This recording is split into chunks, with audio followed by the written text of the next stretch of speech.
நாளைய தினம் பார்த்தீங்கன்னா, மாசி மாத செவ்வாயோடு சேர்ந்து வந்திருக்கக்கூடிய இந்த வளர்பிறை சஷ்டி, குறிப்பாக இரவு 8லிருந்து 9 இந்த நேரத்தை தவற விடாதீங்க. நாளைய தினம் யாருக்கும் தெரியாமல் பூஜை அறையில் இதை மட்டும் நீங்கள் மறைத்து வைங்க. 6 வாரத்தில் நீங்கள் என்ன கேட்குறீங்களோ அந்த வேண்டுதல் கண்டிப்பாக நடக்கும். கடன் பிரச்சனை தீரணும், இடம் வாங்கணும், வீடு கட்டணும், திருமணம் நடக்கணும், இந்த மாதிரி உங்களுடைய அனைத்து வேண்டுதல்கள், குழந்தை பாக்கியம் வேணும், உங்களுக்கு என்ன வேண்டுதல் இருக்கோ அந்த ஒரே ஒரு வேண்டுதல் மட்டும் நீங்கள் இந்த 6 வாரத்துக்குள்ளே நடக்கும். அப்படி இல்லைன்னா 6 வாரம் முடிந்த பின் நடக்கும். கண்டிப்பாக அதற்கான அறிகுறிகள் உங்களுக்கு இந்த 6 வாரத்திலே தெரிய ஆரம்பிக்கும். ஸோ அப்படிப்பட்ட ஒரு சக்தி வாய்ந்த விஷயம். அதுவும் குறிப்பாக இதை நீங்கள் வளர்பிறை சஷ்டியில் தான் ஆரம்பிக்கணும். நாளை தினம் அந்த சக்தி வாய்ந்த வளர்பிறை சஷ்டி இருக்குது. அப்படி இன்கேஸ் நாளை தினம் முடியலைன்றவங்க அடுத்த நாள் கிருத்திகை, அந்த கிருத்திகையோடு சேர்ந்து வந்திருக்கக்கூடிய சஷ்டி. ஸோ அப்போ 2 நாள் சஷ்டி இருக்குது. செவ்வாய்க்கிழமை, புதன்கிழமை. அதற்கான சரியான நேரம் இது எல்லாமே நான் டீட்டெயிலாக உங்களுக்கு பதிவில் சொல்கிறேன். கண்டிப்பாக வீடியோ யூஸ்ஃபுல்லாக இருக்கும். ஸ்கிப் பண்ணாமல் ஃபுல்லாக பாருங்கள். அதுக்கு முன்னாடி இது வரைக்கும் பிரணவ் சமையலை சப்ஸ்கிரைப் பண்ணதை ஃபர்ஸ்ட் டைம் பார்க்குறீங்க அப்படின்னா மறக்காம சேனலை சப்ஸ்கிரைப் பண்ணிக்கோங்க. பக்கத்தில் இருக்க பெல் ஐக்கானை கிளிக் பண்ணிக்கோங்க. ஸோ தட் நம்ம போகிற ஆன்மீக தகவல்கள் நீங்கள் மிஸ் பண்ணாமல் பார்க்கலாம், நோட்டிஃபிகேஷன்ஸ் வரும். இப்போ நம்ம சஷ்டி விரதம் எப்போ ஆரம்பித்து எப்போ முடியுது அப்படின்றத பார்க்கலாம். நாளைய தினம் இரவு சரியாக பார்த்தீங்கன்னா 7:46 இரவு தான் ஆரம்பிக்குது. அதே மாதிரி எப்போ முடியுதுன்னு பார்த்தீங்கன்னா புதன்கிழமை, அதாவது 5ஆம் தேதி மாலை 5:31. ஸோ இது வரைக்கும் சஷ்டி இருக்குது. அதே மாதிரி பார்த்தீங்கன்னா புதன்கிழமை கிருத்திகையும் இருக்குது. அப்போ நாளைய தினம் செவ்வாய், புதன் 2 நாளுமே ரொம்ப விசேஷமான நாள். குறிப்பாக நம்முடைய கடன் பிரச்சனை தீரணும் அப்படின்னா செவ்வாய் ஓரை சரியாக நம்ம பயன்படுத்திக்கணும். நாளை தினம் செவ்வாய் ஓரைன்றது காலை 6 to 7, மதியம் 1 to 2, இரவு 8 to 9. அதே மாதிரி நாளை தினம் சஷ்டியும் பார்த்தீங்கன்னா 8 மணிக்கு முன்னாடியே ஆரம்பிச்சிருச்சு. அப்போ 8லிருந்து 9 உங்களுக்கு செவ்வாய் ஓரையும் இருக்குது, சஷ்டியும் இருக்குது. அப்போ அந்த நேரத்தை தவற விடாதீங்க. ஸோ நாளை இரவு 8 to 9 கண்டிப்பாக இந்த ஒரு விஷயத்தை நீங்கள் செய்யுங்க. அதே மாதிரி நாளை தினம் செய்ய முடியாதவங்க என்ன செய்யறதையும் நான் தொடர்ந்து உங்களுக்கு சொல்கிறேன். இப்போ நாளை தினம் பார்த்தீங்கன்னா இரவு 8 to 9 கண்டிப்பாக பூஜை அறையில் முருகப்பெருமான் முன்னாடி விளக்கேற்றி வழிபாடு செய்கிறது, நீங்கள் தீபதூப கற்பூர ஆரத்தி காமிக்கிறது, நம்முடைய விரத முறைகள் இருந்து வழிபாடு செய்கிறது, இந்த மாதிரி எதுவாக இருந்தாலும் சரி நாளை தினம் அதை நீங்கள் செய்யுங்க. அதே மாதிரி இப்போ நான் சொல்லக்கூடிய இந்த விஷயம் செய்யும் பொழுது விரதம் இருக்கணுமா, விரதம் இருந்தால் செய்யணுமா, இந்த மாதிரியான டவுட்ஸ் எல்லாமே வரும். ஸோ இதுக்கு நீங்கள் விரதம் இல்லைனாலுமே செய்யலாம், அனைவருமே நீங்கள் செய்யலாம். இதை குறிப்பாக ஒரு 8 to 9 செவ்வாய் உரலை செய்யும் பொழுது தொடர்ந்து இப்போ நாளைய தினம் நீங்கள் செய்ய ஆரம்பிக்கிறீங்கன்னா தொடர்ந்து 6 செவ்வாய்க்கிழமை இதே மாதிரி செய்யுங்க. குறிப்பாக வளர்பிறை சஷ்டியில் தான் ஆரம்பிக்கணும். ஏன்னா தேய்பிறை சஷ்டி அப்படின்றது நம்ம முதல்ல ஆரம்பிக்கும் பொழுது வளர்பிறையில் ஆரம்பிச்சுட்டு அதுக்கப்புறமா தேய்பிறை சஷ்டியும் விரதம் இருந்து வழிபாடு செய்கிறது, நம்ம முருகப்பெருமானை வேண்டி வழிபாடு செய்கிறது, இதெல்லாமே அடுத்தடுத்து செய்கிறது. ஸோ முதல்ல செய்ய போகிறீங்க அப்படின்னா வளர்பிறை சஷ்டியில் தான் ஆரம்பிக்கணும். அப்படிப்பட்ட ஒரு சக்தி வாய்ந்த வளர்பிறை சஷ்டி தான் நாளை தினம் ஆரம்பிக்குது. அப்போ நீங்கள் இரவு 8 to 9 விளக்கேற்றி வழிபாடு செய்ததுக்கப்புறமா ஒரு சின்ன பாக்ஸ் கண்டெய்னர் எடுத்துக்கோங்க. இதை நீங்கள் செய்யும் பொழுது பூஜை அறையில் யாருக்கும் தெரியாமல் செய்ய போகிறீங்க.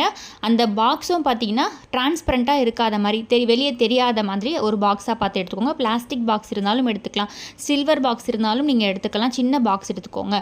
ஸோ அதை பூஜை அறையிலே வைக்க போகிறீங்க 6 வாரமும். அதில் 1 ஸ்பூன் துவரம்பருப்பு, ₹1 நாணயம், 2த்தையுமே பார்த்தீங்கன்னா உங்களுடைய வலது கையில் வைத்து மனதார முருகப்பெருமானை வேண்டிக்கோங்க. கடன் பிரச்சனை இருக்குன்னா கடனுக்காக வேண்டிக்கோங்க, குழந்தை பாக்கியம் வேணும், இல்லை திருமணம் நடக்கணும், இல்லை வீடு கட்டணும், இடம் சம்மந்தப்பட்ட பிரச்சனைகள், இந்த மாதிரி எதுவாக இருந்தாலும் சரி ஏதாச்சும் ஒரு வேண்டுதலை மட்டும் நீங்கள் முருகப்பெருமான் கிட்ட வைத்து வணங்கிக்கோங்க. வேணுனதுக்கப்புறமா அந்த துவரம்பருப்பையும் அந்த ₹1 நாணயத்தையும் அந்த பாக்ஸில் போட்டு நாளைக்கு தினம் அப்படியே மூடி வச்சுருங்க. அது அப்படியே பூஜையில் ஒரு இடத்துல இருக்கட்டும், எந்த இடத்துல வேணால் நீங்கள் வைக்கலாம், முருகப்பெருமான் படத்துக்கிட்டையும் நீங்கள் வைக்கலாம்.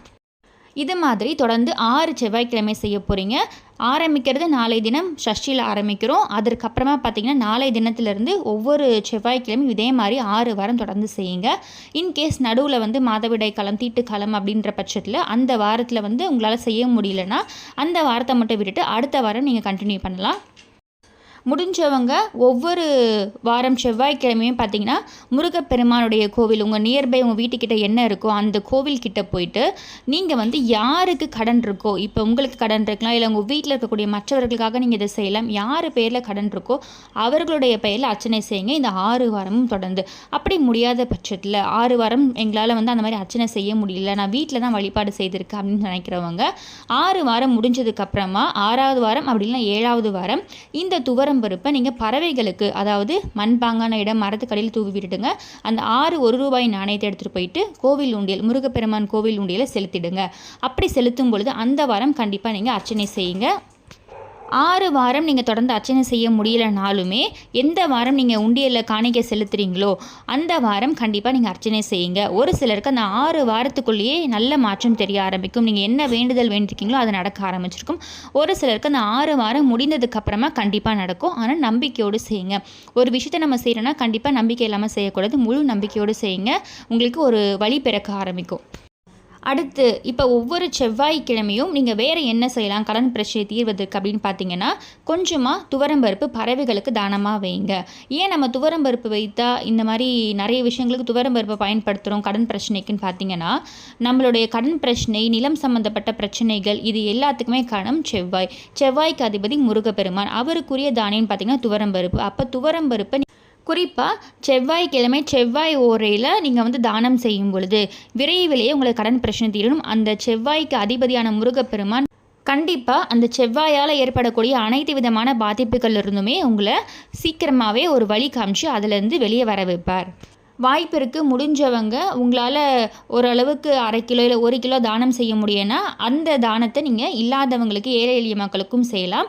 நான் சொல்கிறது எளிமையாக பறவைகளுக்கு தானம் செய்கிறது. அப்படி பறவைகளுக்கு நீங்கள் இந்த மாதிரி தானம் செய்யும் பொழுது ஒரு மினிமம் 1 ஸ்பூன் அளவு துவரம்பருப்பு நம்ம கொஞ்சம் தானம் செய்கிறதுனால எதுவுமே ஆகாது.